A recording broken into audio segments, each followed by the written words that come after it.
Voilà, bonjour mes chers amis, heureux de vous trouver là pendant ce temps de carême. Eh bien oui, je vais vous parler du carême. Je m'appelle Louis-Marie Chauvet.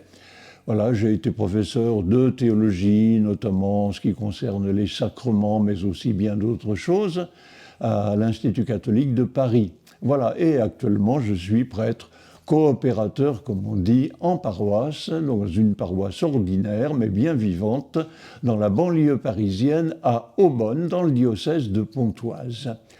Voilà, nous sommes donc dans le carême. Nous y sommes depuis mercredi. D'ailleurs, on peut se dire, c'est bizarre de commencer un mercredi. Ben oui, c'est parce que le carême, c'est 40 jours. 40 jours sur 6 semaines. 7 fois 6, 42, donc ça fait 42 jours, ça fait trop. Oui, mais traditionnellement, on ne jeûne et on ne s'afflige jamais le dimanche. Parce que c'est le dimanche, c'est le jour de la résurrection du Seigneur.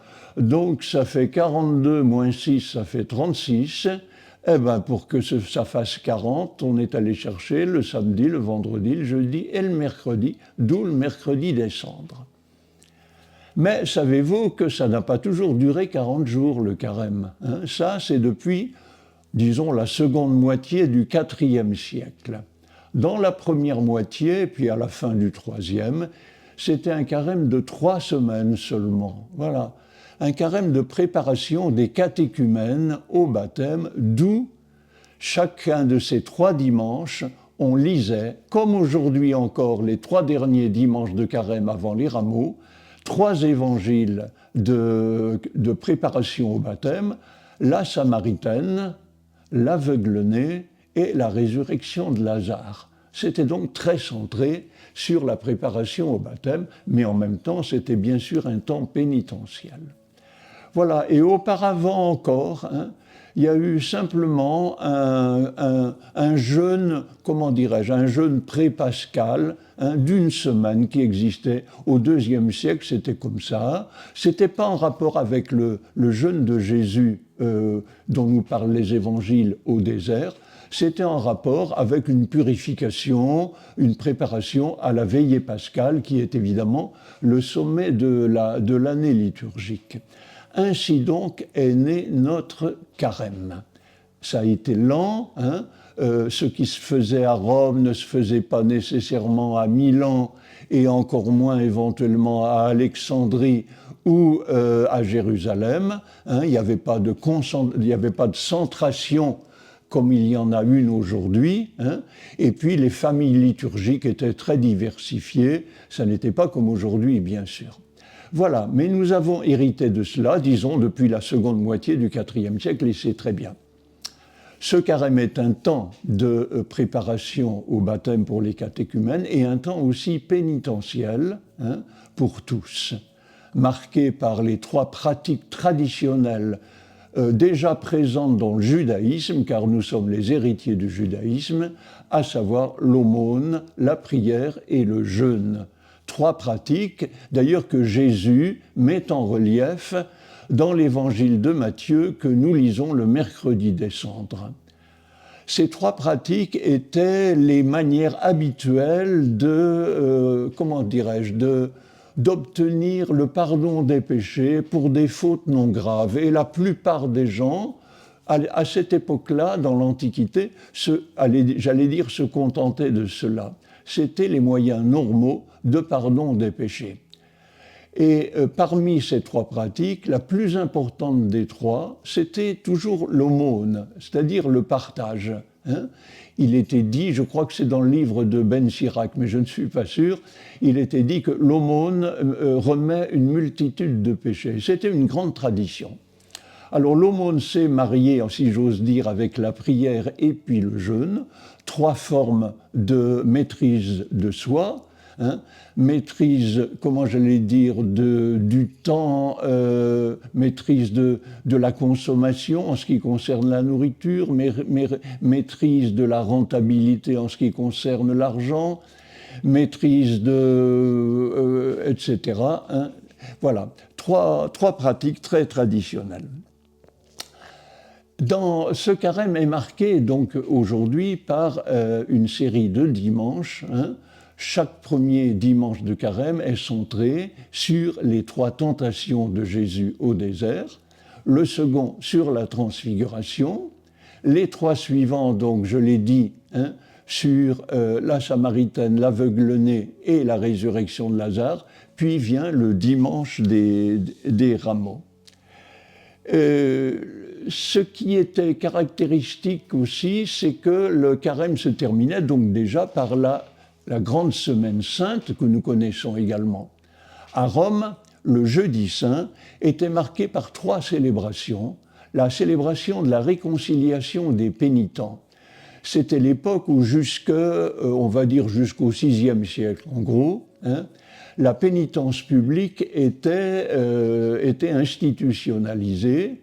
Au bout de plusieurs années de pénitence, souvent difficiles d'ailleurs, de jeûne au pain et à l'eau, eh bien les pénitents étaient réconciliés le jeudi saint au matin. Ensuite, il y avait la célébration du Saint-Crème en vue des baptêmes et confirmations à Pâques, car à cette époque-là, la confirmation n'était pas séparée du baptême. On donnait le baptême qui était achevé par l'onction de Saint-Crème qui est devenue la confirmation et bien sûr par l'Eucharistie. Et puis le soir avait lieu, toujours à Rome, la célébration de la dernière scène du Seigneur. Ça, c'était pour le jeudi saint. Le vendredi saint était évidemment centré sur la croix de Jésus, avec la vénération de la croix, une grande célébration à ce sujet, avec la grande prière universelle dont nous avons hérité, cette prière universelle particulièrement développée du vendredi saint, etc. Le samedi saint, c'était le jour du grand silence, le jour du deuil, le jour du recueillement, etc., avant d'en arriver à ce qui était, et ce qui est toujours, le sommet de l'année liturgique, la vigile pascale. Car la célébration de la résurrection du Seigneur d'entre les morts est évidemment la clé d'intelligence de toute l'année liturgique. C'est d'ailleurs la clé d'intelligence de l'Eucharistie. Lorsque nous chantons, après le récit de l'institution, ce qu'on appelle souvent la consécration, le chant d'anamnèse, c'est toujours centré sur cette mort et cette résurrection du Seigneur, puisque c'est cela qui nous rassemble, c'est cela qui nous tient debout. Donc la veillée pascale était développée de manière longue.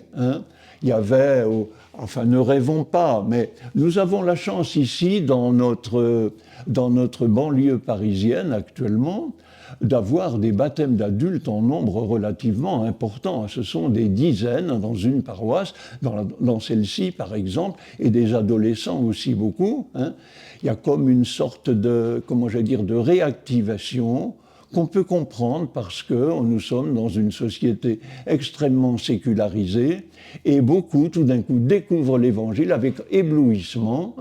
Ils n'appartiennent pas à la génération qui est la mienne où, nous étions partis plutôt de trop d'église, trop de morale, trop de prière, trop de ceci, donc il a fallu un peu éliminer tout ça. Dans les jeunes générations, c'est l'inverse. Ils partent de pas assez, donc ils ont besoin de reconstruire des repères identitaires. Et du coup, aussi, ce succès du catéchuménat, qui ne doit pas nous faire oublier quand même que beaucoup continuent, hélas, de partir de l'Église, mais ce succès du catéchuménat est sûrement un signe des temps. Je ne peux pas vous quitter sans vous exhorter, bien sûr, avec moi, avec tous les chrétiens, à vivre le carême de manière hautement spirituelle, c'est-à-dire en réalisant ce que l'Église demande le mercredi des cendres dans la prière après la communion, je vous la lis, que cette communion, Seigneur, nous ouvre à la justice et à la charité, afin que nous observions le seul jeûne que tu aimes. Voilà, ce sont tous mes souhaits. Merci.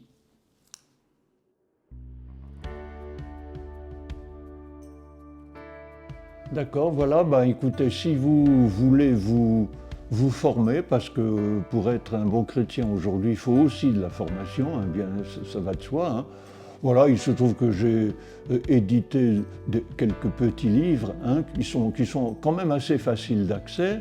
Le premier, c'est Drôlement Dieu, 8 paraboles de l'Évangile qui sont développées. Voilà, écoutez, vous pouvez méditer à partir de cela.